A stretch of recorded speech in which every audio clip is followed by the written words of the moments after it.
Ndugu wananchi, pamoja na hatua stahiki zinazofanywa na serikali katika kukabiliana na changamoto hizi ili kuboresha ulaji wetu, kila mmoja wetu anapaswa kuzingatia mambo yafuatayo. Jambo la kwanza, kula vyakula vya makundi yote kila siku kwa uwiano unaofaa. Na leo pale tumeyaona makundi hayo. Lakini jambo la pili ni kupunguza ulaji wa sukari, chumvi, mafuta yasiyo salama na vyakula vya kukaanga. Na tatu, kunywa maji ya kutosha na kufanya mazoezi mara kwa mara. 4, kuweka kipaumbele katika ulaji wa vyakula asilia na vinavyopatikana katika mazingira yetu.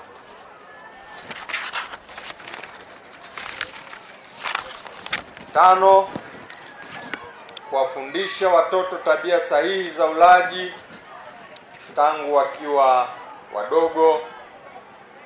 Lakini 6, ni kujihusisha na kilimo cha bustani ndogo ndogo, ufugaji wa wanyama wadogo kama vile kuku, mbuzi na samaki kwa ajili ya kujipatia protini kwenye vyakula vyetu.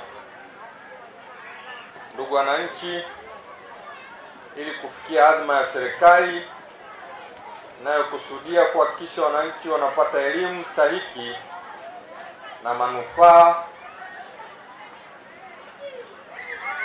na kunufaika na mpango, serikali imeendelea kutoa elimu kwa watendaji wetu wa sekta